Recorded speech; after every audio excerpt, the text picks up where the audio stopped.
There we go. Now we're working. Okay. Good evening, everybody, and welcome aboard. It is your host and conductor on this wild ride, Demetrius Villa, here for another ARC stream. This is one we want to let's talk about making America beautiful again, and talk about some projects on the boy. We have a lot to talk about tonight. We have a lot over here. I see Lex Burren in the comments over here. Yep, right from Holland. Hope tonight we talk a little bit less about politics and more about the actual trains and tracks that get built. There'll be more trains. I can't promise you less politics, but definitely a lot of building stuff. Let's put it that way. A lot of building and a lot of maybe meta politics, maybe metaphysical. We'll talk about that later on, but hello to everybody in the audience. Yes, I know this is on a Monday. The timing did not work out so well to do it on Sunday, but here we are. It's a Thanksgiving week. Does the Planes, Trains, and Automobiles soundtrack, which maybe at some point, maybe we should do an ARC, American Rail Club movie night. That's definitely one of my favorite films. I think probably one of the best holiday films. It blends a perfect mix of just Americana, the average, just navigating American infrastructure, more or less modern infrastructure, and just a beautiful human story in general. I mean, that is just an incredible movie. From the likes of from Hughes. I mean, you can't get any better than that. But let's get to the news over here, and then we'll start bringing in the audience over. Give it about 15 minutes or so. So it's 8:07. So let's talk. Let's say 8:25. We'll start bringing people on board. But I want to get through this stuff real quick. Okay. So here we go. As you guys know, the Department of Transportation Secretary is Sean Duffy. Okay, I don't think anybody was expecting that. We weren't even talking about Sean Duffy last week at around this time, but I guess he is more or less going to be the guy. Trump said Duffy will focus on excellence, competence, competitiveness, and beauty, which we'll be talking about beauty later on today in America's transportation systems and infrastructure. Now, I would go more into the article, but mass transit, for some reason, I can't sign in, even though I have signed in multiple times. It will not let me, so we won't be reading it via mass transit. So we'll have to go to the Associated Press. Sorry, mass transit, you got to fix your stuff over there. Maybe it's Microsoft today, because it's been a wild day with Microsoft today, but I don't know. But anyway, Washington, D.C., President-elect Donald Trump has chosen Sean Duffy to become Transportation Secretary. Things to know: is an attorney at 53 years old, represented Wisconsin, my fiance state, in the House for 9 years after he was elected as part of the Tea Party wave in 2010. He served from 2011 to 2019 when he resigned, citing the need to care for his large family. In the House, Duffy was a member of the House Financial Services Committee. Blah, blah, blah, blah. Okay. Here's the thing.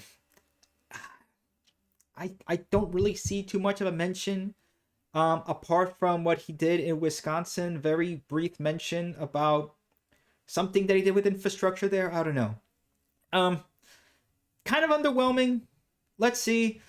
I'll give the guy the chance. Heck, if he wants to come on the show and we can discuss and talk about it, I mean, like, we can level with the guy for sure. Look, I don't mind bringing anybody of any political side to come over, and we've done this before multiple times with people. We have to get back into getting the interviews. I mean, can I get an interview with the incoming Department of Transportation Secretary? Maybe. Never said I couldn't, so let's give it a shot. But anyway, I was trying to look for somebody that maybe has someone who's a subject matter expert, more or less necessary, more of somebody with passion for what they're doing, with all types of infrastructure. I'm not looking for somebody who just likes trains, of course, but we're looking for somebody who wants to balance out and rebuild America's infrastructure. I think that would be said. Of course, nobody's going to come to me to ask for this type of stuff. I mean, come on, not getting the call anytime soon. But what is cool is that we do have Twitter now. We are actively trying to get things on Twitter. So if you guys haven't seen this video over here, we did put this where Elon Musk was basically talking about how excessive regulation It gets in the way of being able to build anything. So if you guys want to see that, link is, if I can copy the link. How do I copy the link? Well, here you go. You guys can go ahead and see that in the chat there. It's pinned, so give it a like, give me a follow, give us a follow, and let's push this over here. I was creating havoc on X, which you'll go ahead and see over there. But like I talked about last week, look, and I know some people, you know, most of the subject matter experts that I know are probably maybe a little older than they'd want to be in order to be in this position. Like I talked about, Bill Lind last week would be an excellent choice. Not necessarily for the Department of Transportation, but at least somewhere in the administration, at the very least as a consultant, to talk about public transportation and pro-transit from a conservative perspective. That would be pretty good to have. I mean, but let's see. Let's see where things go, because here's this, again, I don't know what's going on. Again, before what I said with Trump, the only reason that I think he's the better candidate, because the economy is going to be better, and the economy did better, and transportation overall did better. We can all disagree with that, but a lot of stuff got pushed through with Brightline, with Texas Central, and a whole lot of other public and private rail infrastructure and other passenger rail systems got pushed a lot quicker under the Trump administration. That's, I would say, more of a fact than less of an opinion. But right now, with the economy looking like it's going to be better, let's see. Again, you guys can feel free to disagree with me. This is a club. We can all talk about it, but we can go from there. But speaking of things that we can all agree about, this is real quick. If you can go to this YouTube short over here. Check out this. Let me just move this over to the side, because for some reason there we go. All right, now check this out. Upgrade. You'll see all these $200,000, $300,000 houses. I want to show you what these are made out of. Behind all those bricks, right there, there's this. Y'all want y'all's homes built out of cardboard? 200 G's. This is what I'm talking about, that it's not just about the trains, guys. As much as we love trains, and as much as I love the trains here on the channel, it's about all the other stuff that's infrastructure. When you wake up in the morning, the electricity that charges your phone, okay, the water that comes through your pipes to go ahead, hopefully maybe not too fluoridated at this rate, but the water that comes through your pipes that's not, hopefully not brown if you still live in different counties that haven't gotten clean water yet, but having that, the electricity that powers you, everything else, the roads you have to take to work, because half of us don't even have, most of us don't have, unfortunately, fantastic or even dependable enough public transportation to get to work, so we're forced to take the roads that are still broken despite the amount of ridiculous amounts of taxes that we pay. But yeah, these are the homes we live in. These are the homes we live in, and I can say that for sure, because and I've lived in different houses made in different times. The older stuff lasts a heck of a lot better because it was made a hell of a lot better. The stuff that they're making nowadays, I wouldn't be surprised if you punch a hole through the sheetrock and a whole bunch of bottles of Modelo start coming out. Because this is just ridiculously bad of how the not only just the terrible materials that they're using, because they've cheapened out on the materials, but also the labor force that they're using to work on this. And we'll talk a little bit about the jobs perspective as well, of why we need better infrastructure and who's going to build that better infrastructure. Hint, it needs to be our generation. It needs to be. But some good news. Some good news over in Texas. I know you guys have been asking about news about Texas Central Rail. Oh, yes. Texas Central Rail over here. Banks Rail, Texas Central almost died under Trump. No, it died under Biden, man. It was dead and done under Biden. Almost and dead are two different things. Okay, come on, please. Anyway, Texas Democrat pushes for high-speed rail line between three major cities. Yeah, I'm about to give the Democrats a bit, even though I'm not at all a Republican. Okay, I've never been, and I can show you guys my voter's registration card from North Miami Beach. There's no party affiliation. I refuse to join any of the political parties because nobody wants to believe me. Come on, here we go. Let me see if I can get that out of here. But anyway, and look, I'm trying to be friendly with everybody over here, and I've been friendly with the left and the right. Here we go. Let me see if I can cover up my old address over here, even though it's not in there. But yep, there we go. There we go. Look at that. No party affiliation. There you go. And it has and always will be like that. Okay. I'm not joining any party because it seems that neither party can figure out or stay on course. But let's give this Democrat here a round of applause. Democrat John Busey has proposed legislation that would allow the Texas Department of Transportation to join forces with a private company to build and maintain a high-speed rail line along the I-35 highway connecting Dallas, Austin, and San Antonio. Isn't this something that we were just talking about just before? About connecting probably Austin would probably be the best place to start out with, but there we go. There we go.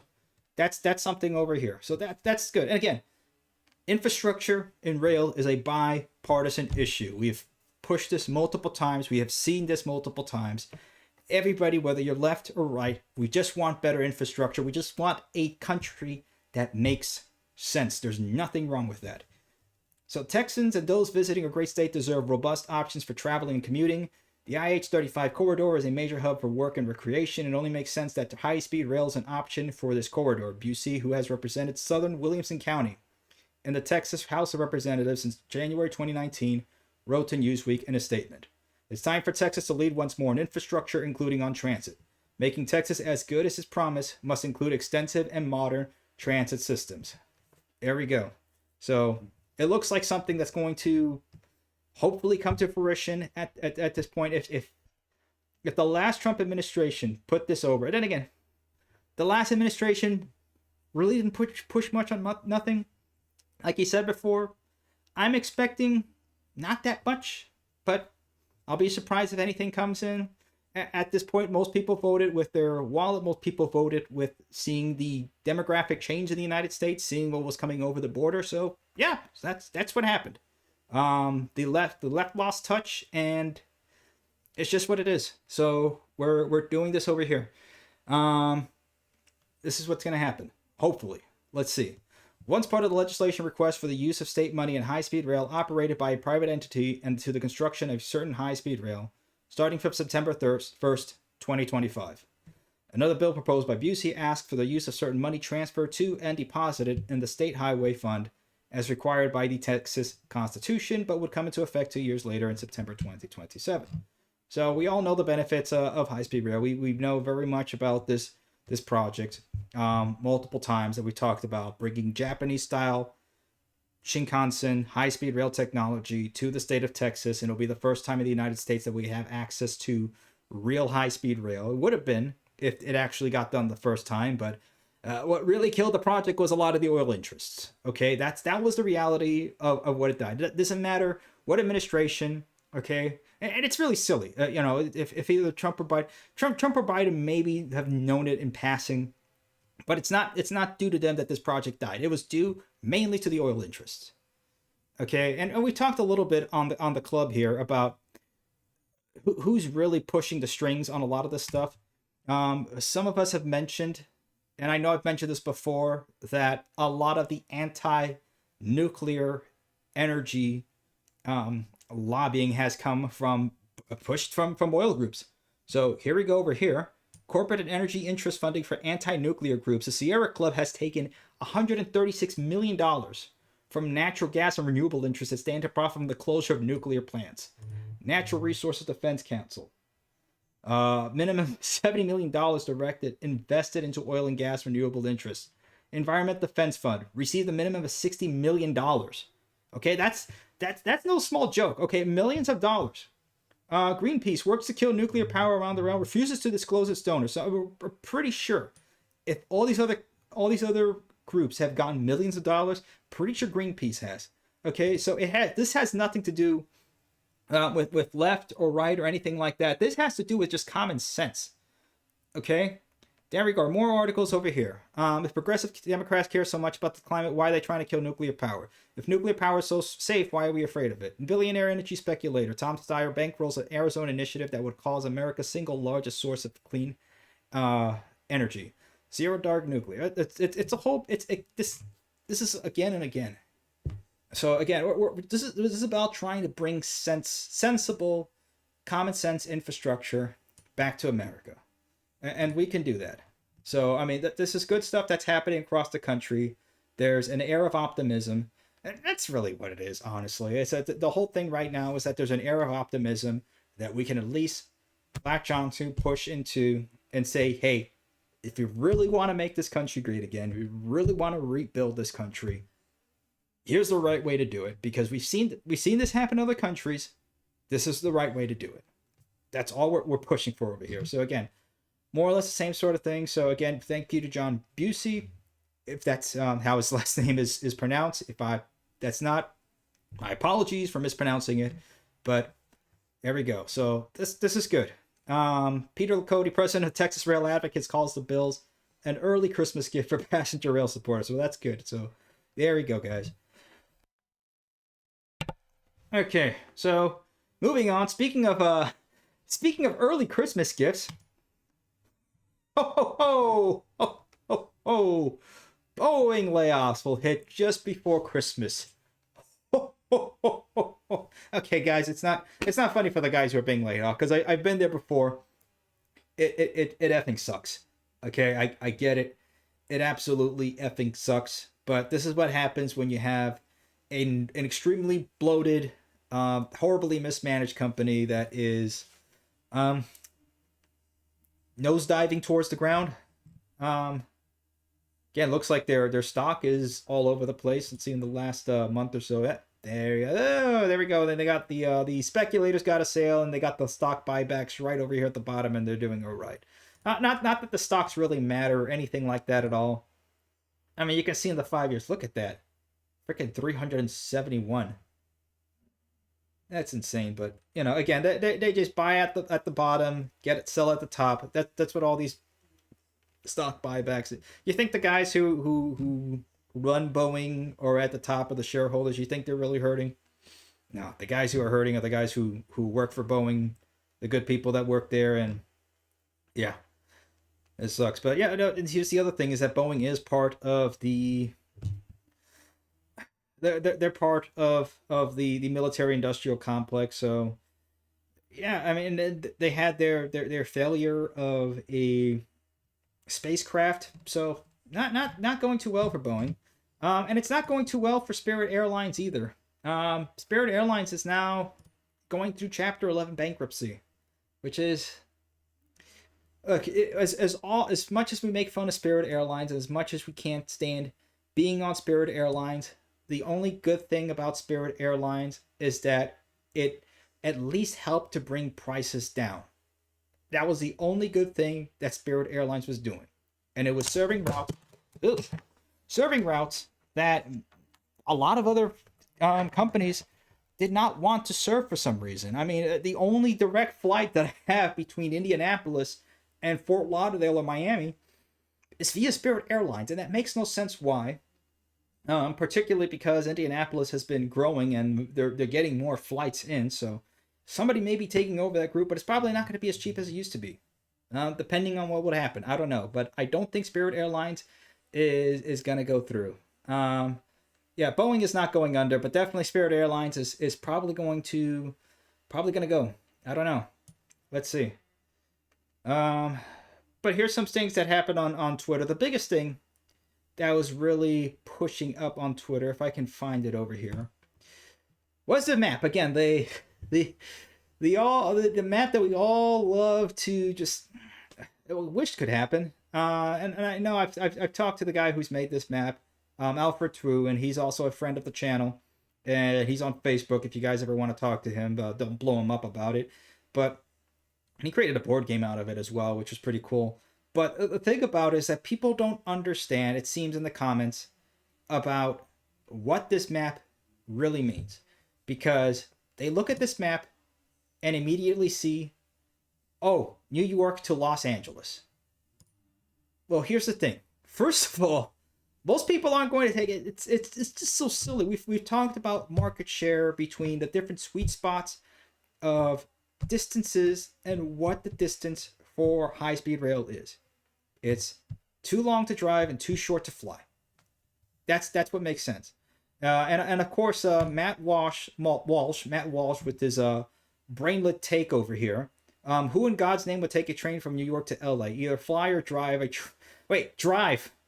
Drive from New York to LA. Good luck with that. A train has the worst aspects of both experiences combined with the benefits of neither. I don't know what Matt Walsh has been smoking or anything like that, but I mean, this is just ridiculous. Oh man, Matt Walsh. I'm sorry, who funds you again, Matt?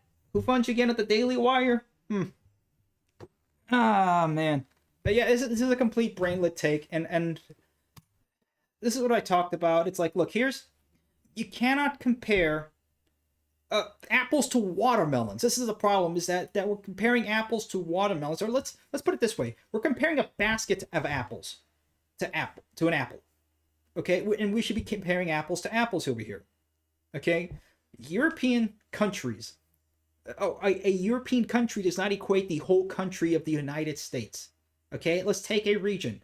And again, I took Spain, since we've been talking about Spain, and Spain has, funny enough, been using a lot of privatized passenger infrastructure or passenger services on their high-speed rail to go ahead and move people. So here we are, a region with a certain size. And again, if you can kind of imagine this kind of fitting into the Midwest a little bit more clearly without so much falling into Lake Michigan over here, it would make more sense. But here you go. Here's Spain on the eastern Midwest and some change, and you have a network that was easily served. 40 to 50 million people are here around Milwaukee, Chicago. We have most of Illinois over here, Peoria, St. Louis. We can get up to, over here in Detroit. If you want to move it over here, you can get over to Mississauga, Hamilton in Canada. Okay, we got Cleveland.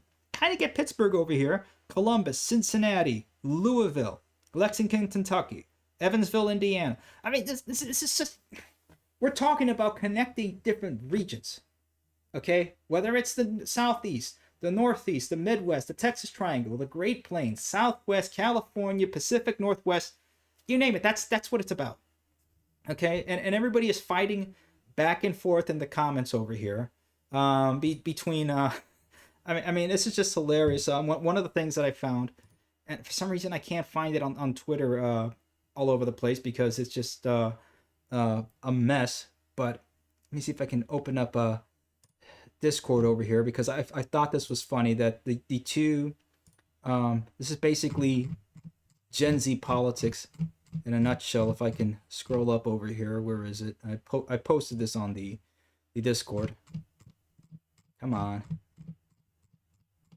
And you guys are pushing a lot over here on the Discord, which is good. Okay. Where is it? Where's the meme? You guys are making me really look for it over here.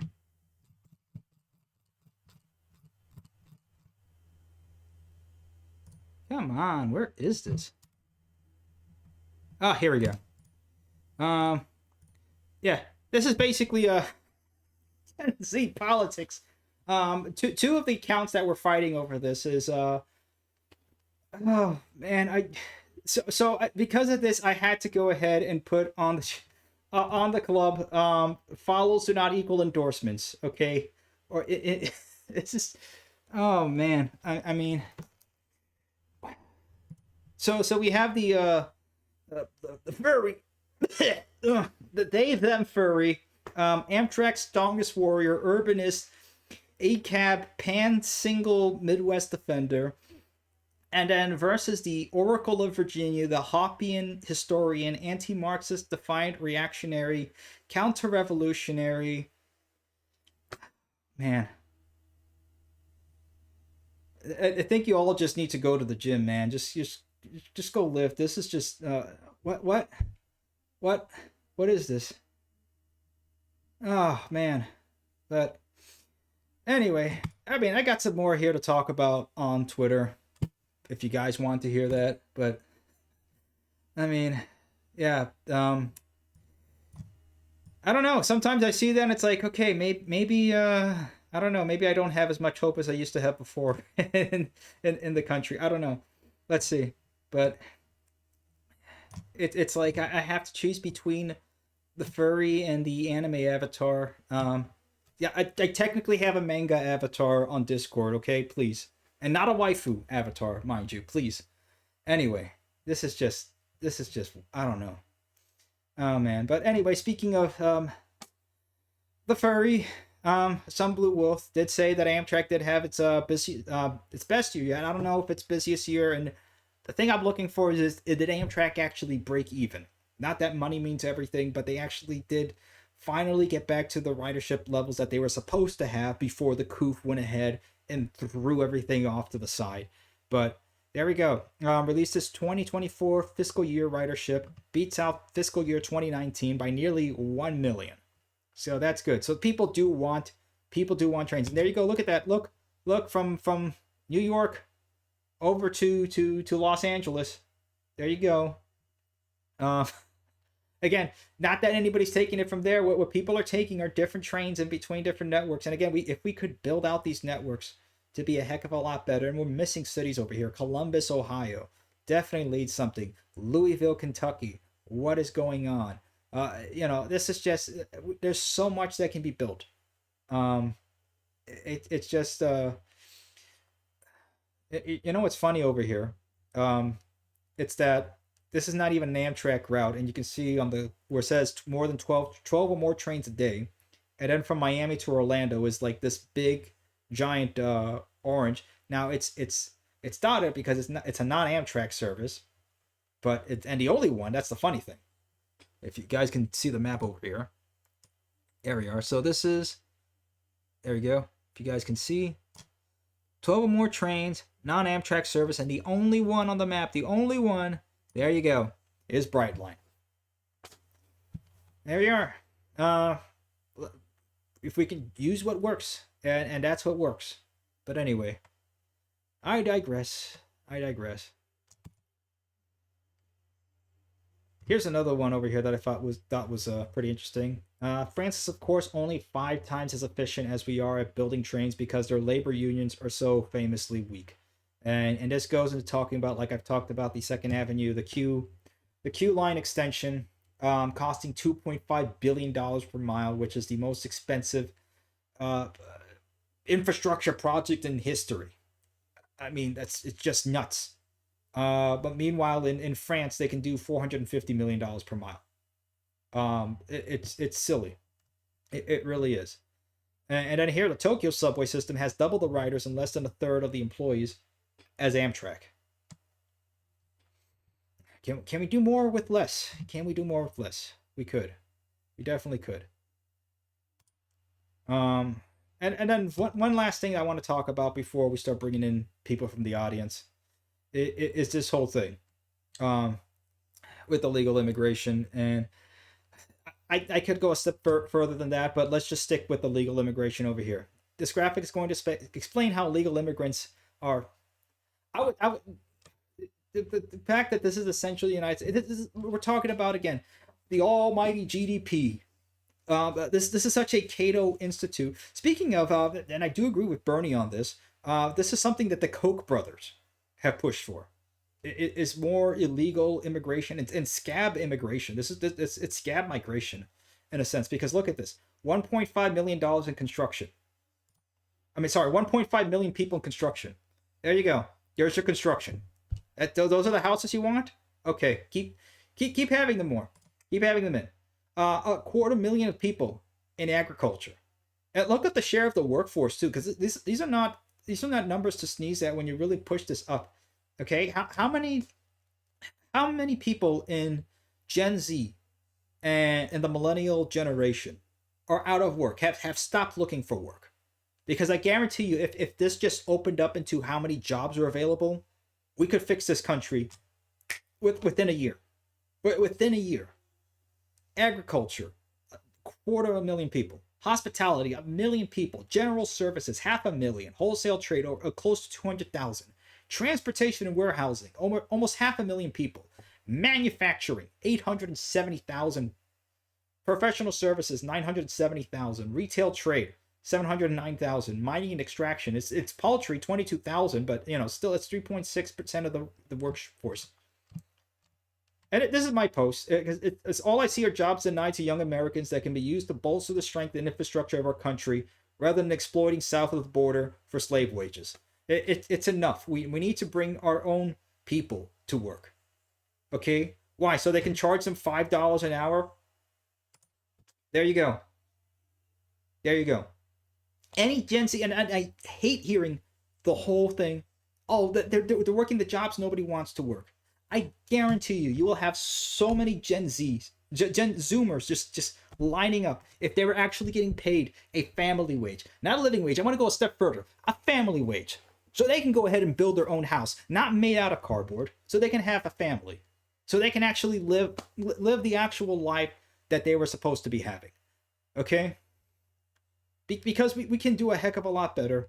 And I know I keep saying it, but all right. Two last things before I go to the audience over here on Discord. Okay. So NEPA, the EPA basically, or we talk about the EIS studies under the EPA.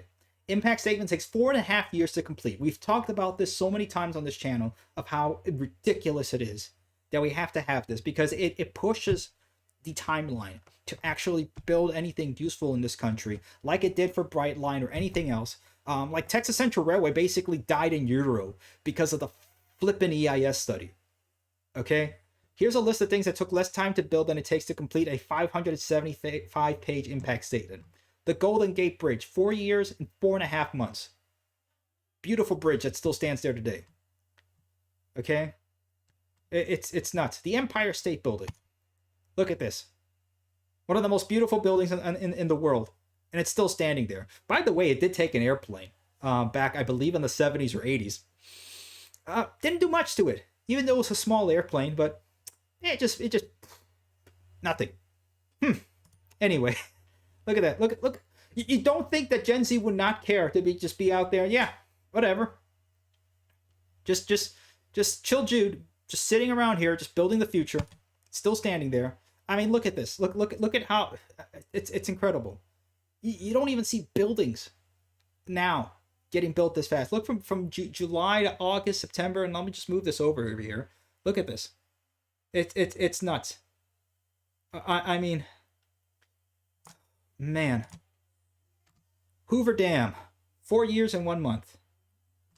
There you go. For everybody who's a fan of New Vegas, there you go. It's an actual real place. You guys can actually go there. It's real. It's not the video game. New York City's original. If you guys haven't read on how the actual subway got, which is a private company that built it, by the way, the Interborough rail system. That was and the BRT, the Brooklyn rail system. All those are both private companies. 4 years to build that, and we're talking about turn of the century technology too. Okay, it's nuts that they were able to build that, and it still stands today. Not that it's man, it needs help. It needs help. Willis Tower, Sears Tower. I'm not calling it the Willis Tower. It's the Sears Tower. Sears Tower, 3 years. The Manhattan Project. You want to quickly destroy things? There you go. 2 years, 2 months. There you go. The atomic bomb, basically. The Gateway Arch. I've been to that. I mean, it's actually pretty incredible when you actually see it up close. It is a lot bigger than you think it'd be. 2 years and 8 months. It's massive. I didn't get enough time to actually go inside, and get in there, because by the time I was driving back from Missouri, I was driving all the way back from Springfield, Missouri, and had to drive all the way back to Indianapolis. It's a drive, but I mean, if you have to stop by the St. Louis Arch, I mean, you're gonna see it regardless, no matter what. You'll see it from miles, but I mean, it's just insane. 2 years and 8 months. The Pentagon, funny enough, 1 year and 4 months to build that. Disneyland, 1 year. Imagine if we could have built Epcot, the actual real Epcot. That would have been amazing. Seattle Space Needle, 400 days. The Boeing 747, 2 years and 7 months.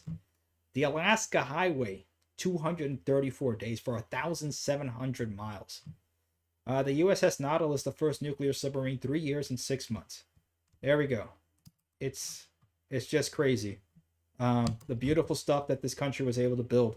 And the stuff that still stands to today. Because here, look, last thing, and then we'll go into Discord. The tallest load-bearing masonry building ever constructed, which brick. Okay, this is all brick. There you go. There you go. A brick building still standing there over 100 years later. Okay, 130 years later. That's just nuts. 130 years old, and it's still standing there. I don't know, guys. Do you think that this is going to be standing here in 130 years? You think any of these suburbs that they're building all over the place and any part outside of the periphery in America, you think they're still going to be there in 130 years? I don't think so. I don't think so. But give it another 130 years, and I guarantee you, this thing is still going to be here. I mean, it's just nuts. The stuff that we were able to build is just insane. Unbelievable. And look at how beautiful this is. Look at that. It's timeless. Absolutely timeless. The design still holds up. Everything still holds up. It's incredible. I mean, we need to start making beautiful stuff again. Okay, and stuff that lasts. This needs to happen. Anyway, I'm going to go ahead and cede my time. I've talked enough already. Way too much. But let's go ahead and bring people on board over here. Let me see if I can get back into the... where is it? Can I get back into... Uh-oh. There we go. Okay, there we go. All right. Let's bring David on board. Let's make this into a lounge. Let's bring everybody on. One at a, every 5 minutes, we'll bring everybody on. There we are. How's it going, David? Doing good, bud. Have you noted that I sent you some of me and the wife anniversary photos? No, I didn't, man. I've been all over the place this week, and I apologize. But I hope it was good. Well, I really do. me and the wife just celebrated our 4-year wedding anniversary Friday. I know, man. Happy anniversary for sure. I mean, it's incredible, man. 4 years. I sent some of the photos for you can show on the live stream. Is it on the let me see. Is it here on the chat? Yep. There we go. Oh, nice. That's wonderful, man. There you go. Also, and you're all decked out too. That's nice. Is that like Filipino Barone. In a Barone. That's nice.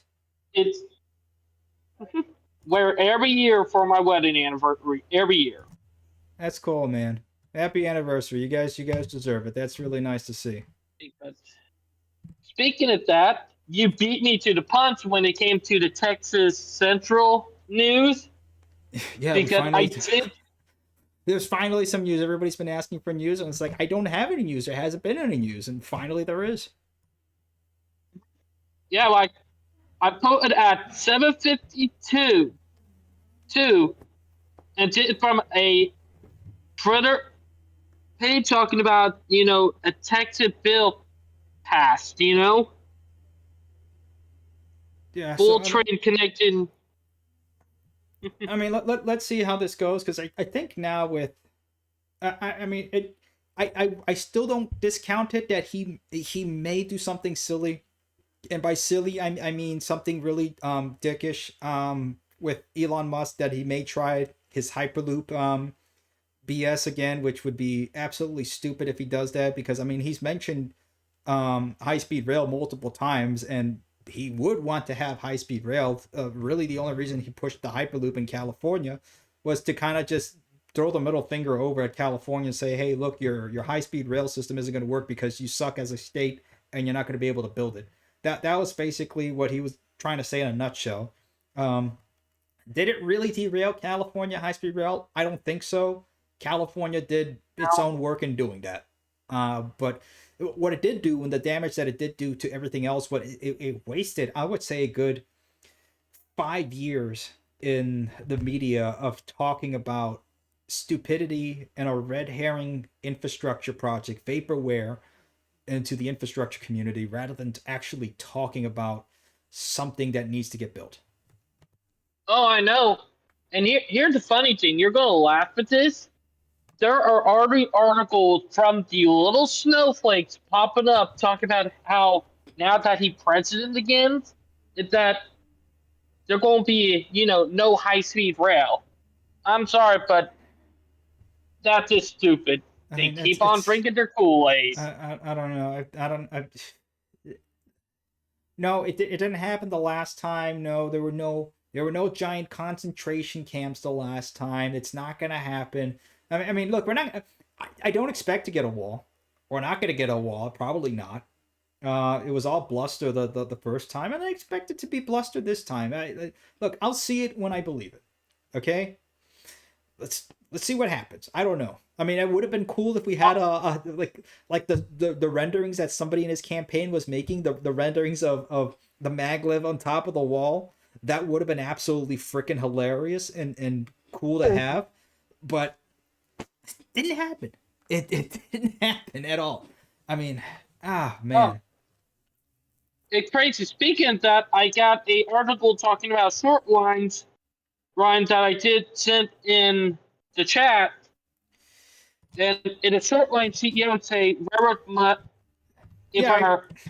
like technology. Funny enough, I was going to talk about this one, but I said, you know what, I have too many articles. I'll save something for next time. But since you brought it up, I'll go ahead and talk about it. But more or less what he's talking about is ways to shorten the supply lead time, because there's so much, I wouldn't say paperwork, but there's a lot of intermediaries where goods have to go into to get shipped onto one mode of transportation to another. And the thing about short lines is, look, the short lines are more or less what gets you there, sort of the final mile or first mile from when it comes to a port. It's more or less going to go from a short line, go over to a class 1, then from a class 1 maybe go over to another short line or to a freight carrier via truck. But short lines do a heck of a lot of work that people don't realize in the United States. Oh yeah, that for sure. And it would be cool if we saw. I mean, we could see if there was less ridiculous legislation, because there's some legislation and regulations that are needed, granted, but there are some regulations that just need to go because it's just kneecapping our progress. I mean, imagine how much we can have, not just short rail lines, but passenger rail lines that run on those short lines or anywhere else, to be able to do that.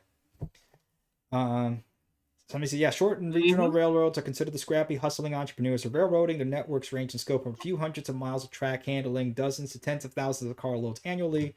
Short lines account for the first mile, final mile car movements that the Class 1 line haul railroads depend on for carload traffic, but have winnowed from their operating models. Yep, that's what I just said.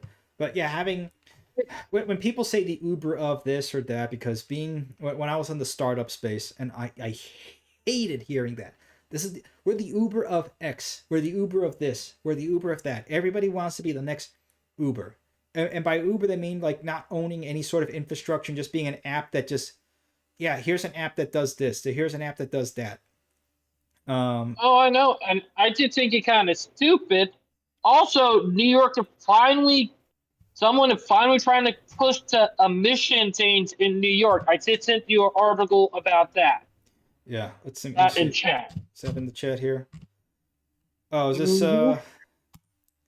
New York wanting to do the opposite of what London was doing? Congestion relief zone over here. There you go. New York congestion tolling plan has received federal approving, meaning the toll for $9 for most drivers entering Lower Manhattan will take effect January 5th, 2025. So yeah, it's similar to what the UK has done, which has, I mean, I don't know, $9 is not the it's a heck of a lot better than the 15 that they were originally proposing. And it says over here in the article, but I think in London it's somewhere of like 30 pounds or something like that, or something ridiculous, to the point that you have this group called the Blade Runners that are knocking down cameras that collect plates, toll by plates. So I don't know. And you don't. There's a better way than doing it by tolls.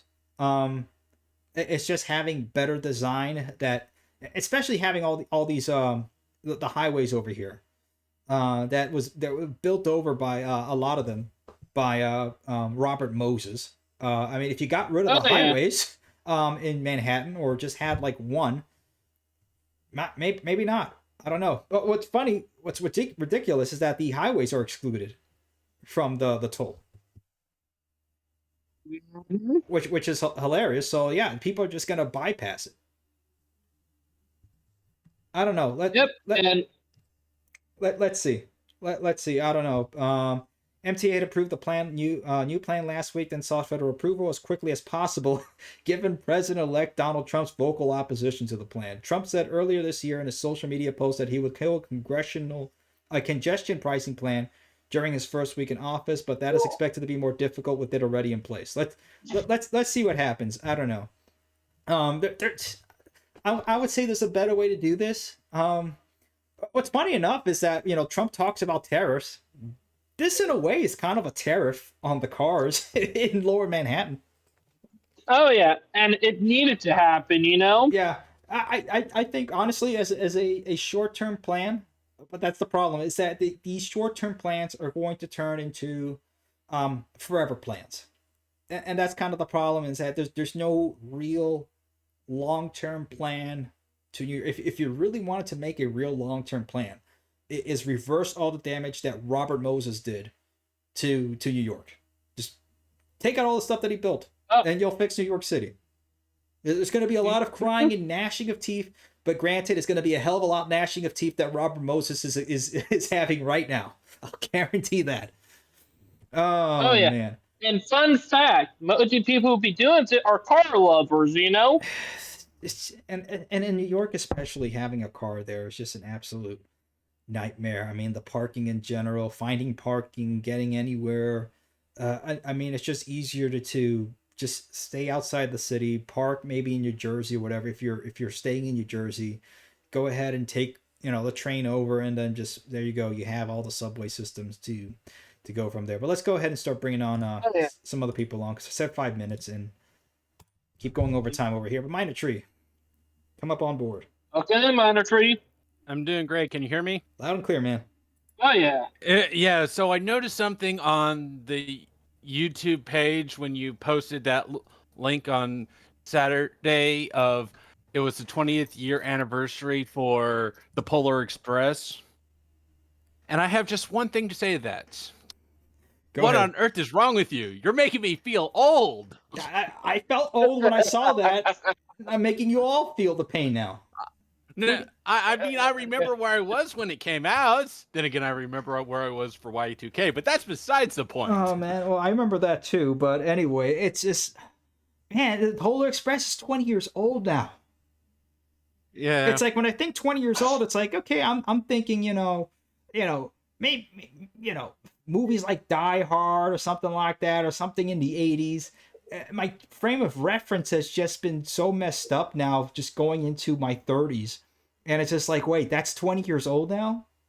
What? What's going on?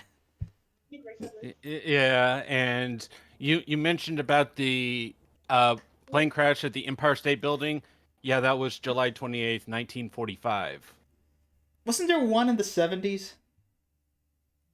I think you're thinking of the World Trade Center bombings in '93. No, that was something different. I remember the bombings in '93 or whatever was the sad attempt at a bombing in '93. But I don't know. I mean, I recall reading about. I know it was a small airplane. It wasn't not anything like a 747.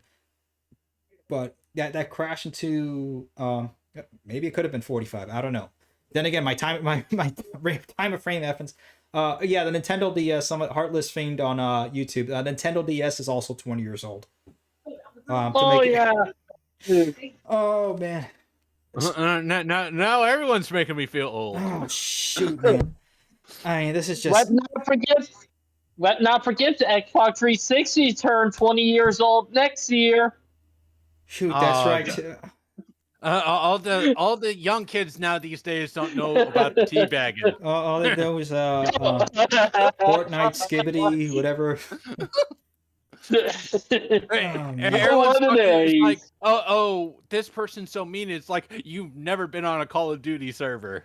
Oh man, those old school Call of Duty, all those Black Ops 1 servers, man. Oh man, Black Ops 1 was my favorite. Well, I would say the old school Modern Warfare 2, but probably Black Ops 1 had like some crazy moments that I had in there. But yeah, that was just a whole different time, man.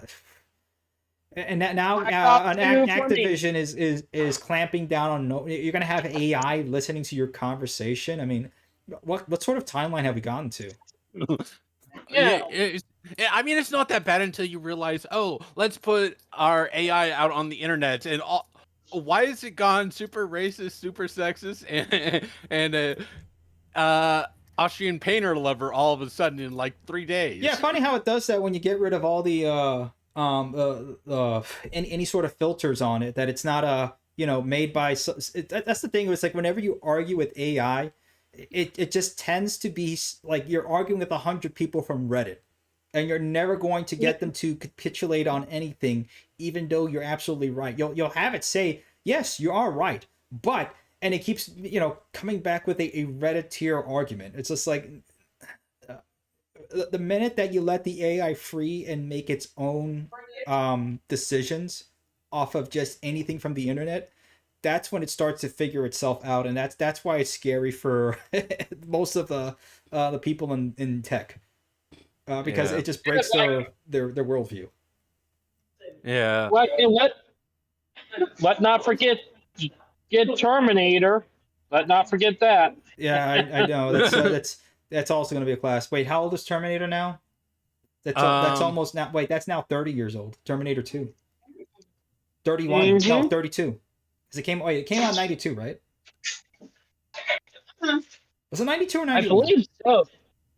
I believe 92 or 91. Okay, yeah, more than 30 years old. This is just, oh man, I remember when I was like, oh yeah, that's a 10-year-old movie. No, now it's oh man.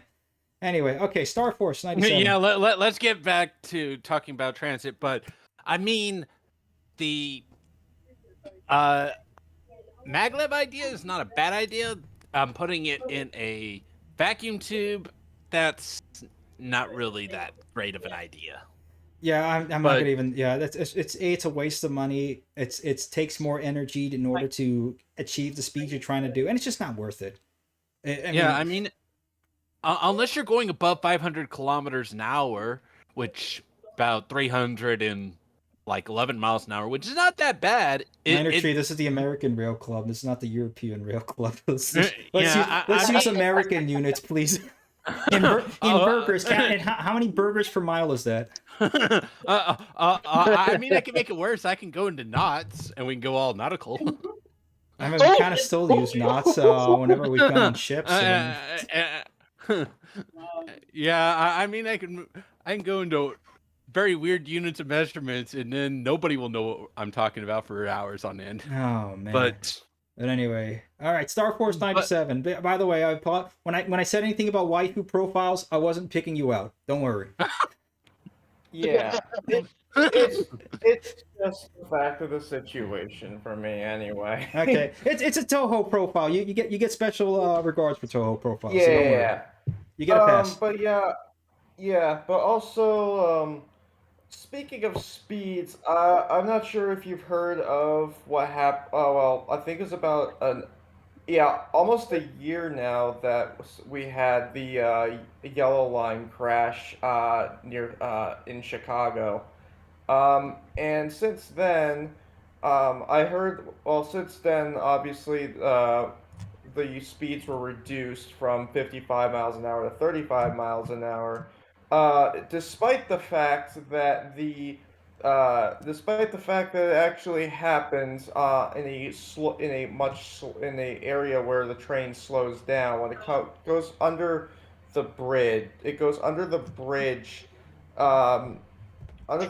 where the purple line and the Metra meet. That was around there. It was near the Howard Station, which is one of the largest L yards in the on the network, if not the largest. But basically, almost a year later, we found there have been some details that came out that they're suspecting that the train operator might have might need to have need to be tested for possible intoxication, but the thing is, like, there's been a lot of noise about this crash because nobody knows really what the cause was. I mean, it was during the winter, and it crashed into a snowplow near the station where the speed limits were much lower. But the train was actually, I don't know if the operator was continuing on, like, if the operator was unable to slow down in time, react. Um, but nonetheless, it doesn't. I don't feel it makes.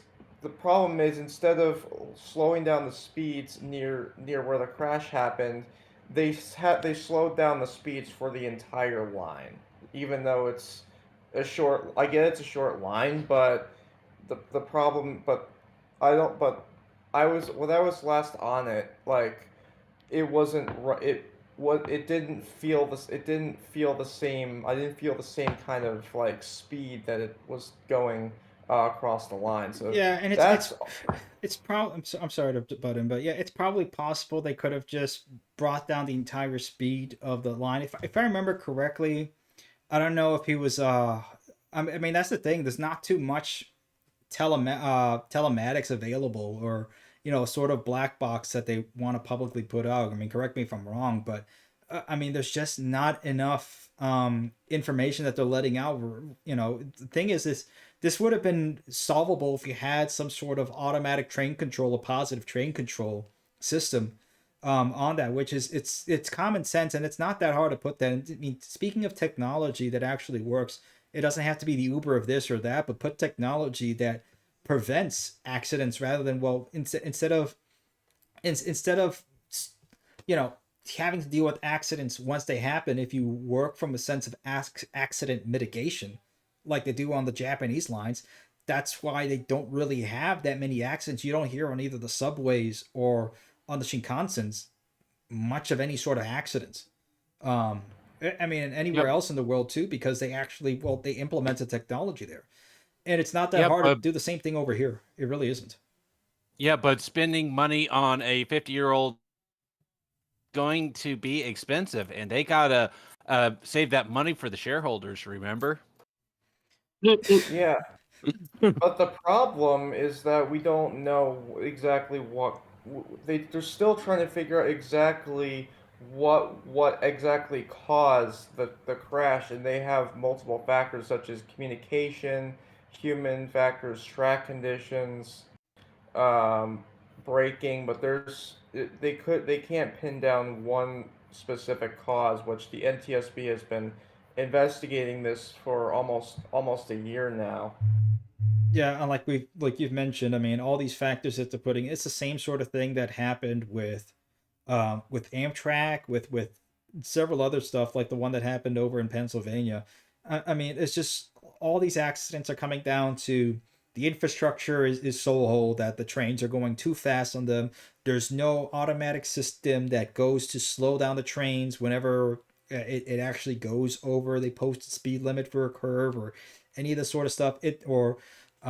Operator mistakes or anything like that. It's the same sort of things over and over again. It's just a matter of, let's at least spend the money to make our infrastructure better and put the systems in place that we're not having to worry about, crash test safety ratings of trains. That's ridiculous. We should be, instead of avoiding that, or it's instead of waiting for that stuff to happen, we can just avoid it altogether. Yeah. And also like with keeping the basically I think safety is another major factor because I remember when you were uh talking about the infrastructure regarding the houses and apartments back then. Like me, for example, I currently live in an apartment that's almost could be possibly up to a century old, and even though there could be some asbestos issues, like some people were saying when they were over here, um, I'm just wondering, like, it get, but it's really about the safety of those um, who are utilizing that infrastructure, like whether it's for transportation or living or utilities. It's all about making sure that it's basically about the quality. The infrastructure quality is probably one of the most important things you should have, and proper utilization of it. Yeah, no, for sure, man. I mean, that's the thing. It's like we can just do stuff that just makes sense. We can make it safe. We can make it work. And it doesn't have to be asbestos riddled either. I mean, it just let's just do what makes sense. That's all we can do. But anyway, let's bring on a bright light fan on here. Let's make this fun. We'll get through everybody tonight. Let's see if we can end this over around 9:30, 9:45. There you are, bright light fan. Okay, that's it. I know it's a weeknight, so we all got work tomorrow. At least I do. I'm pretty sure most of you guys do too. Tomorrow. I'm off Except tomorrow. or we bring on somebody else. All right. Well, 5, 4. Genesis. There we go. Hey, Oh, It's when you start Yeah. counting down when people start to really start moving. Yeah. Sorry, bro. It's just that Discord. I was trying to open it via my Discord, and it's getting a little pretty slow. But No, hey. I get it. I understand, man. Don't worry. I've had my stuff with Discord today too. So, anyways, I just made a poll in the Election Times server in the Election Times Discord server. You know where this channel. You've heard of this channel called Election Time. He actually made some throw maps predicting a Trump win in 2024. But enough with the political stuff. Okay, I just made a poll there about deregulating the U.S. passenger rail industry, if that exists yet. Okay, here are the results. About 12 people actually voted yes. They supported this. About 12 people actually supported they're in favor of deregulating. And Quick question. 32 I'm sorry to get in. Out of how many total people voted in this poll? about let's say it's about like 40 something. 40, I think 44. Okay, so over n equals 30. So it's yeah, a yeah. okay sample size. So okay, well let's go from there. Yeah, statistical analysis can be done, Yeah. but Yeah. Okay, information so might be not the best, but it's still viable. Okay, so here's the thing. 12% are in favor of deregulating, while 32 people just are against it. They are against deregulating. I'm Okay, like, so 12 people for it and 32 against. So we're talking Yeah. about 30 to about 60%. yeah. Oh, I'm sorry, more than that. We're talking about 70%. And you said what? Well, I'm sorry. What server was this again? Election time. Okay. Yeah. Yeah, and what I've heard, what they're talking about was crazy. I've heard people who are against it saying that, no, we do not need to deregulate U.S. passenger rail. And they're like, the only thing they need is more funding. Okay, I can kind of already tell where the politics of the server sort of lean to. Yeah. And I'm sorry. Wait, did you put? Wait, I think was this the screenshots that you put on there, and like they had like AOC for 2028 or something like that. Yeah. Yeah. Oh boy. Oh man. I mean. Oh okay. No. Oh okay. Okay. I see him here. All right. But seriously, people are already trying. There's already a high-speed rail system being slowly built, I believe. Okay, the fact we already have Doge, it's called the Government Accountability Office in real... Yeah, what's the Accountability Office actually done? I mean, seriously. Well, they've kept the whistleblowers from blowing any whistles. More or less, yeah. No, that's a good one, man. This is just nuts. Brutal. Andy Bashir and AOC for 2028. Oh man, okay, yeah, I can already tell where the server's going. How do we solve the problem of excessive bureaucracy? I know, create a new bureaucracy on top. Okay, so this is kind of, I guess, people going against whatever the whole thing about Doge. We have high-speed rails called the Acela line. I mean, ask Europeans about what they think about the Acela line. They're not going to really call that high-speed rail. Then again, I mean, Bright Line isn't. It's technically higher speed rail, but anyway. Technicalities. Yeah, I mean, technicalities, schmechnicalities, but anyway. Government regulations isn't what's preventing that. It's a lack of funding for public projects. I don't know, man. I was pretty involved with Brightline, and I can tell you right now, a lot of those government regulations, it wasn't the funding. It's and Brightline West has got plenty of funding right now. It's all those EIS studies and everything else. I mean, we just talked about this. Yeah, it was the terrible regulations that caused the trucking company Yellow to go out of business this year. Oh wait, they weren't. It was bad business decisions. Yeah.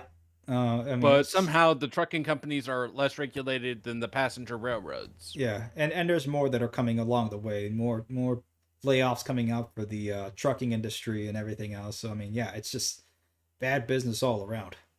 Yeah, but the small owner operator companies are not having said issues. Yeah, exactly. But me asking for owner operator rail lines is asking way too much, apparently. I mean, look, there's a way to balance this out, and that's the problem, is that we have too many things on either side. I mean, the right can't figure out actual statistics in math when it comes to a map, because you have Matt Walsh over here who can't figure out that no, most people aren't going to take high-speed rail from New York to Los Angeles. We're talking about New York to Boston. We're talking about New York to DC. We're talking about New York to Pennsylvania and anywhere else. Chicago to New York. That's what we're talking about, man. Yeah, I mean, you could get most of the country on board with high-speed rail. Just say, which city are you from? All right.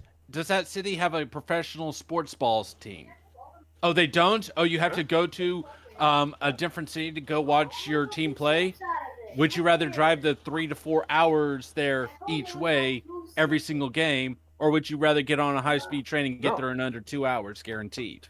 Yeah, I mean, just imagine, like, right now, I was thinking about that, watching the Formula One Grand Prix in Vegas, which I couldn't stay awake for that. I mean, come on, at 12:55 a.m. Eastern time. I mean, I get you want to have Las Vegas at nighttime, but I mean, shoot, man, that is. I mean, for a U.S. Grand Prix, that's pretty late. But anyway, I was like thinking, like, once Brightline goes, imagine like staying over in Los Angeles, and then taking the day to go over to Vegas and then taking it back after the Grand Prix. I mean, that would be pretty incredible, and you'll be going faster than most of the top speeds. I mean, they're going maybe 220 miles an hour down. So yeah, you'll be going about the same speed on Brightline West as most of the Formula One cars down the main straightaway. So that's pretty cool. And avoiding traffic the entire time. Exactly. I'm sorry, David, you were saying? Dimitri, are you talking about Bill Loss from the Weather Channel? Who? Bill Loss from the Weather Channel. No, I didn't even mention the Weather Channel or anything. I'm talking about Formula One. Oh, I thought he was talking about him. No, man, no. What Weather Channel? I mean, no, man.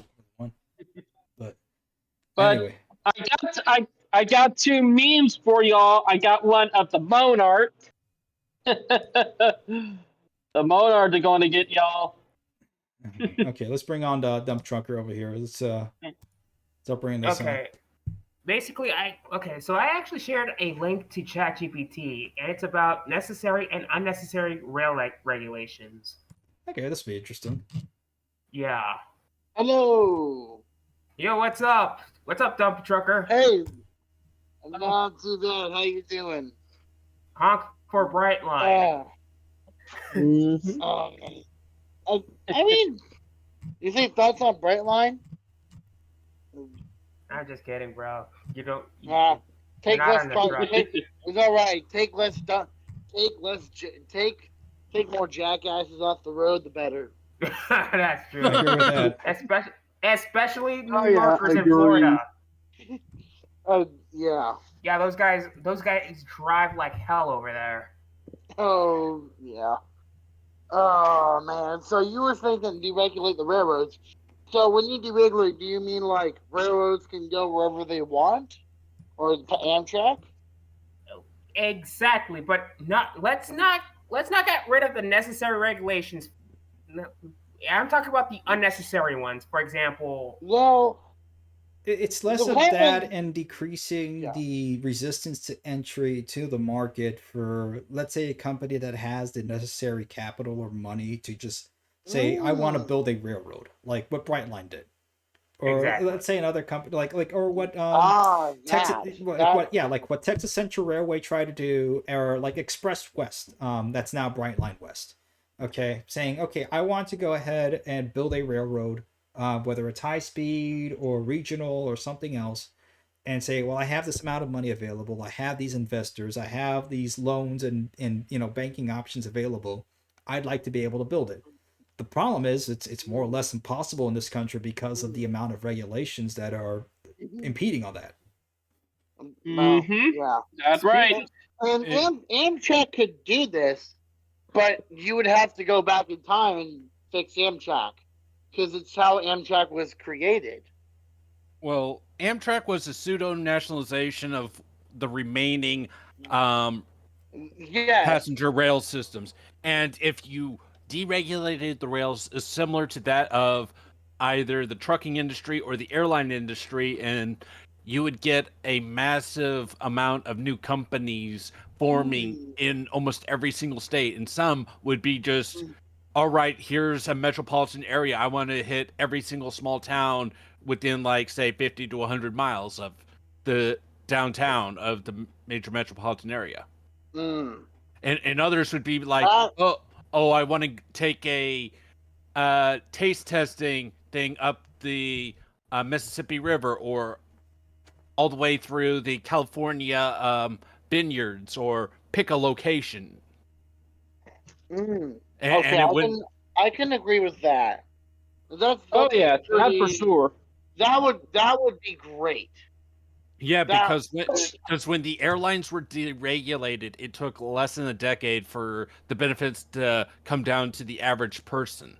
So if we did the same or similar deregulations, you could probably see most of the regional rails across the United States within the next 5-10 years, with the bad ones going out of business, the heritage lines getting additional business, and Amtrak can either choose between either running systems that are not profitable, or running additional routes on profitable lines to add more competition, which would then increase the value of the railroads, and also decrease the ticket prices on them because there's so much more competition. The funny Pair thing that is, with True. How would the class ones react to this? I mean, How the would they react to all these new passenger trains? well, the freight railroads own most of the tracks, so if you want to work alongside them, there would have to be massive track upgrades. If you want to build separate lines right beside them so you don't have to deal with them, that adds additional capacity, which then also you can is have a lot of money and Yes, a but- lot of it. Yeah, it's going to be a lot of money whether you work with them or you build alongside them. But if you're going to build high-speed rail to high-speed rail standards that's seen around the world, you're going to have to build that separate, regardless. yeah, and The regional side, the thing the with, regional side, is a case-by-case basis. yeah, the thing with passenger rail here in the United States is that while we're seeing a revival mainly in the privatized space, it's really much more of a public-private partnership where, like we've seen with Brightline in some of the last congressional meetings on high-speed rail, that there was a lot of support for it, even across both sides of the aisle, wanting something like Brightline in their backyard. So you're having the public support and assistance to be able to support a private company or private operation to be able to do what they need. It's because the thing is, you can't have. It's not like some Uber startup or whatever that's just an app that's something. And even something like Uber, I mean, look at the amount of damage something like Uber self-driving cars are about to do. Oh, yeah. Speaking of self-driving cars, not just bikes, video on self-driving cars was pretty fantastic. And we've made that point before that you're not solving an issue, you're making it worse because of induced demand. Oh yeah, that is true. I mean, that's that's the type of thing. And the thing is, it's like you need to have cooperation of both. It's like we're not saying that it has to be absolutely privately owned, because that's not realistic. I mean, even back in the day, you had all these private companies working with the government in order to say, okay, this is where we're going to build, this is how we're going to do it, etc. Here's the and when it comes to self-driving vehicles, every single person that has made the video assumes that you're talking about level 5 self-driving automation. Those that are working in that space all are in agreement that is a 2040 at the earliest. So, and once you realize we can build out the entire regional rail system in the next 5 to 10 years, and then the high-speed rails 10 to 20 years, you do it right, you'd have 95% of the issue already addressed by the time self-driving cars are even possibly viable. Yeah, because no other country no other country is taking self-driving cars seriously. I mean, like China here and there, yes, but I mean they can fiddle around with whatever they want because they've already built the base of, we have rapid transit, we have rail transit all over the place. It's like, maybe we'll have some self-driving taxis here or there, but that's not going to solve mass transit. We're talking about taking it's basically it's a low effort brainlet panacea that my democratically elected midwits in a local vicinity just take onto because they're only elected for 4 years, and they just want the ribbon cutting. They want to be next to the next. That's all they want is the money from it. Yeah, and that's look, all they're gonna get from it. The problem is that nothing ever happens. Once they're gone in 4 years, the company that they created is left to survive on their own, and they may not have a lot of traction. Yeah, they want to have the photo op next to the next Waymo, okay? And believe me, politicians live for this type of stuff. I've been in so many different offices, whether it's up to the governor level or down to the commissioner level. Trust me, you're going to see at least you're going to see at least 3 different photos in anything of like a ribbon cutting or some sort of ceremony somewhere for any politician. They love that type of stuff because that's the thing that can say, "Oh, look what I did," or "Look what I helped out with." Okay, and that's what that's their 4 or 8 years. Dimitri, I just sent a meme. I sent a very funny meme for y'all. Oh yeah, I saw that. I work in construction. I see that. Okay, here's the thing with Amtrak. My DOT is like, okay, fine. Hey, look, guys, we're expanding this road out. Here you go. It's like, okay, but where is this option? Where's that option? Like here, Jane, we don't have that many options. Like the only option we get is cars. Like, and I'm going to bring it up. We need to take people options away from them and say, look, just drive a car. And people take cars are freedom. Here's the reality. We need to take people options like transit, walkability, bikeability, accessibility away from them and force them into cars. That's not freedom. That's tyranny. Let's bring in some other people up on board. Let's bring in Darius. Am I right? The way to start transit in my city is if Amtrak actually comes to Des Moines. Well, that would be nice because when you see that map of passenger rail throughout the country, you see there's just so many gaps that are just missing, and just so many cities that are missing. I think North Dakota needs an Amtrak train, and they need one now. Here's the crazy thing. You've been able to take a train from Charlton to Louisville, Kentucky back in the day. Speaking about Amtrak, they have a mismanagement problem inside Amtrak. I mean, I don't know how they are managing funds over there, because basically there are some people who say that Amtrak lacks funding, but here we have some Amtrak officials who have higher salaries. What's going on over here? Yeah, They're that's taking the like I money s- for themselves. The Oh. people who run Amtrak, which is our government, are taking the money that and putting it in their pocket and taking the quarters that they have and saying, "Here's the money we can use to Amtrak." It's part of it. We'll Like we said cash, before in here's this the quarter. country, it's most of the funding goes to human resources rather than the actual infrastructure operations. Whereas in the rest of the world, it's the opposite. The majority of the funding goes over to the actual operations, the actual boots on the ground stuff. Well, I bet. Well, the government in the Dominican Republic knows how to build transportation infrastructure better than the United States, Yeah. and they're a third world country. Am I right? Yeah. It's just nuts. All right, I invited everybody else on the audience. Come on board and Wow. speak. Ashton, get in here. There we go. Come on. Come on, everybody jump in. Renell. All day What's up? coming. All right. Hey, Get everyone in here. I'm here. Speaking about Dominican Republic, they're about to construct a third line to another province as well. It's a new train that goes from. Hi. That's crazy. Hey, Renell, how's Yeah. it going? Hi, Dimitri. Everybody else has jumped on. Adam everywhere. Darius is also here. Grand Yeah. Trunk Line. Everybody's on here. Okay, this is. Yeah. You know, Windrammer. Mhm. Oh, This is the cool thing about this. We can do this like on a Monday night, and there we go. We have the whole club here. This is more democratic than most other groups out there. Come on. More democratic than it's ever true. That's true. It's almost as those like, all right, we're making you god of transportation.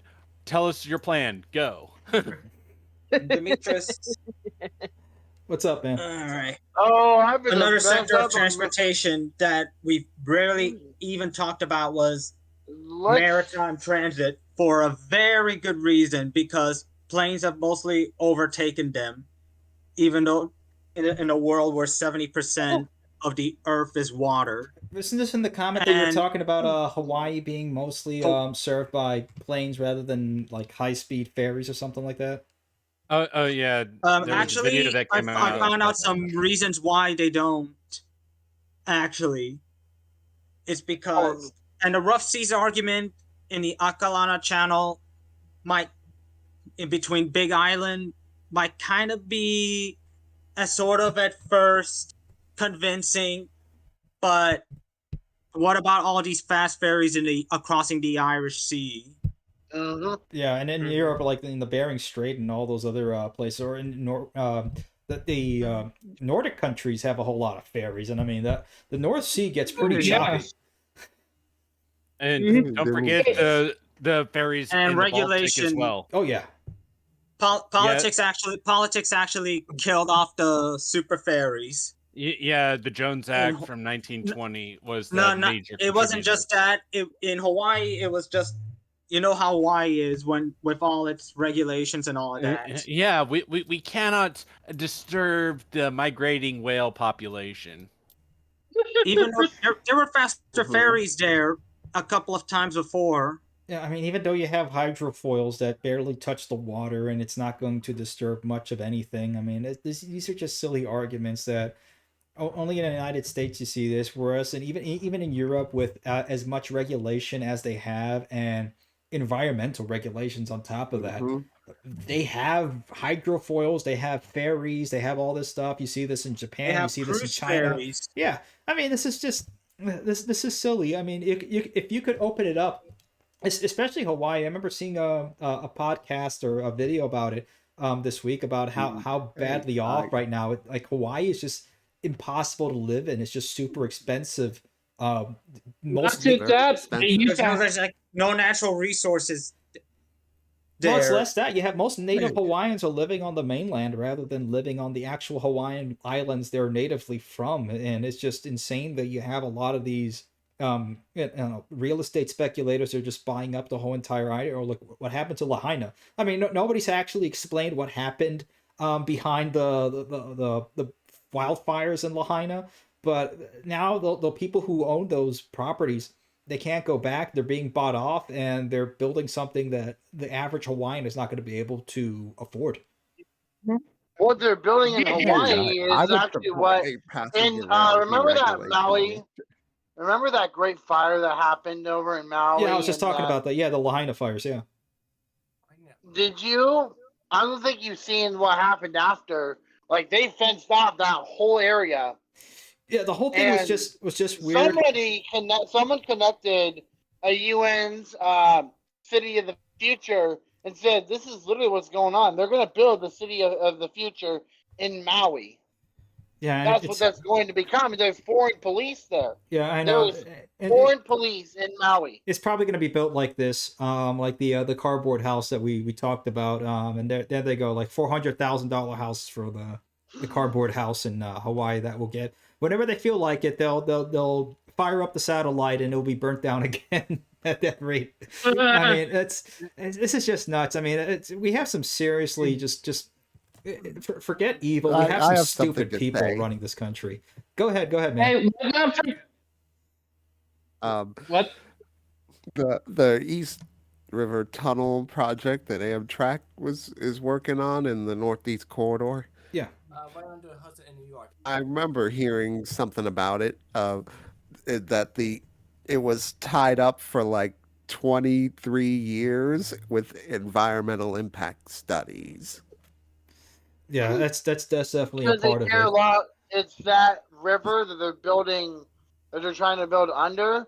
I'm pretty sure they're trying to make sure that the river doesn't get impacted. It's like that river's already been impacted so much, there's no point. Yeah, I mean, we're talking about the Hudson. I mean, look, with the modern technology that we have to build, it's a lot easier, and there's going to be a lot less impact to the ecology of the area. I mean, whether it's the Meadowlands or the Hudson, I mean, it's gonna do less. You know what's the irony of all of this with the oil and all of that?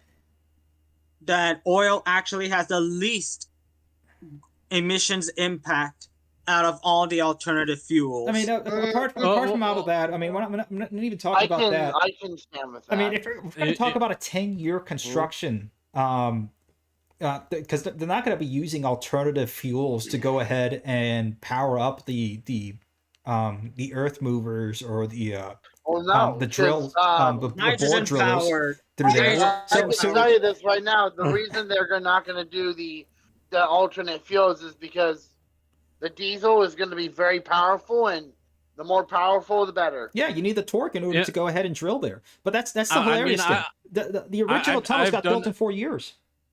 I mean, I've done the research into the different power sources for fun because I get bored all the time. And diesel is the best option because it's undeniably reliable and safe. And unfortunately, it's actually more environmentally friendly than gasoline. Yeah. Which oh yeah, but there's one downside to diesel. And I will inform you because I do drive a diesel truck every day, Monday through Friday. It's the carbon emissions that come off of diesel that most people will talk about. Yeah, but 90% of that can be addressed with just good foresight. But they're like, oh, we can go hydrogen powered. It's like, first, you don't have enough hydrogen powered stations just to refill it to begin with. That's problem number one. Number two, they don't have the hydrogen powered engines to put into said vehicles, which is problem number two. And number three, their performance is not that much different from diesel and would cost more to run per hour per machine. And if you want to go battery electric side, it's like, all right, you have a diesel generator to charge the batteries of your vehicle for 8 hours so it can run for 2 at most. So that means you're going to have 4 of those units so you can have 3 of them charging and 1 of them running at the same time. Also, those battery electric units cost more than the standard diesel units. And there's not enough units already in existence, so you can't buy them used. So they all have to be bought new. And assuming the batteries are designed well, built correctly, installed correctly, and maintained well, they're going to last anywhere from 7 to 10 years before those batteries have to be replaced. The electric motors and all the other systems, they can be easily maintained and it'll run fine. So you just switch out the batteries every 7-10 years. All right. That That's battery how. is like the battery itself is like 70 to 80% of the value of the vehicle. Alrighty, guys. Last 5 minutes. Well, we'll close this out at 9:40. I have something. Go ahead, Renell. EIS study should only have taken Texas Central maybe a week, a month at most. Yeah, I mean it took 7 years. A year if they're taking their sweet time. Yeah, and it's just again That's what's going to happen all the time. It has to be done in phases, and all these phases have to get funding, and you have multiple people. Probably hundreds of people were involved in that EIS study when it could have taken maybe a dozen or so.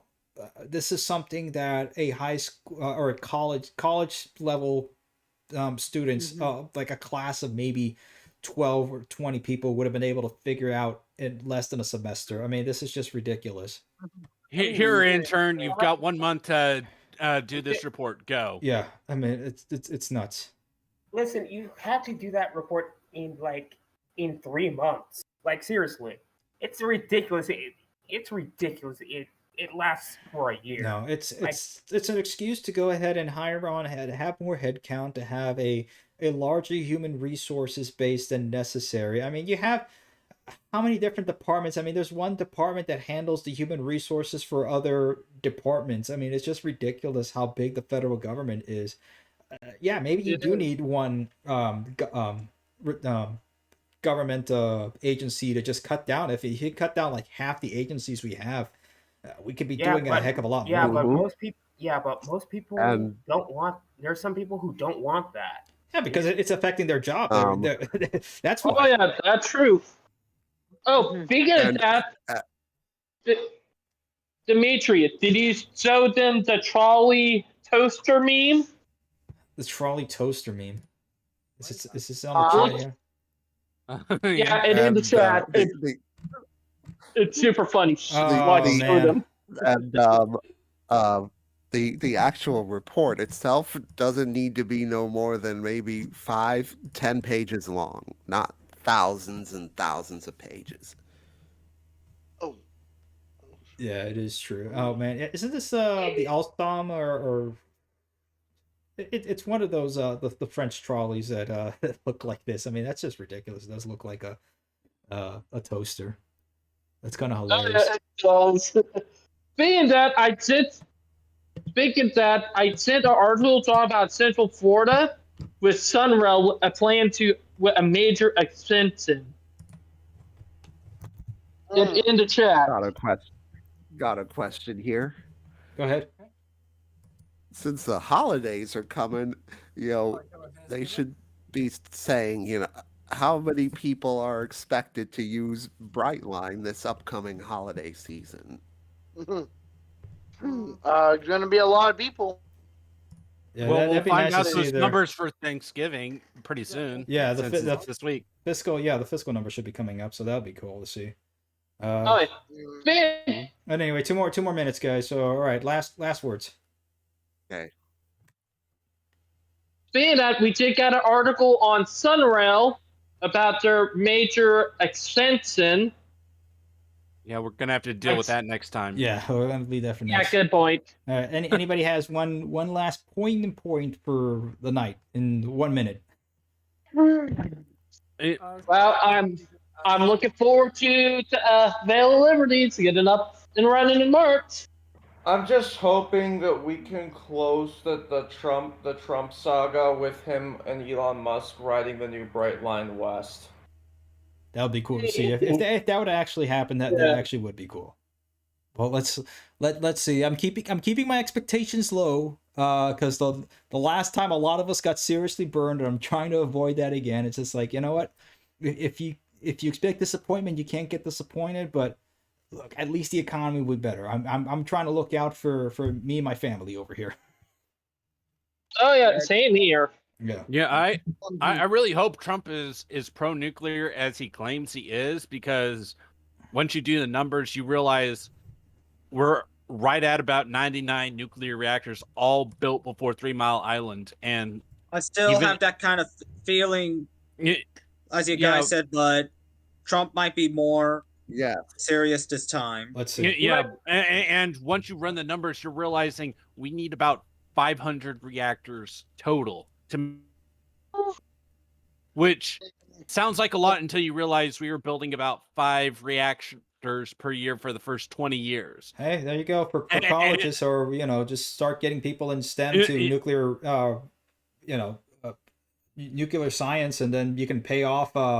Make that something that if you were to work in something that's needed to build the infrastructure of the company, infrastructure of the country. If you work for 4 years in any infrastructure project, your whole loan's gone.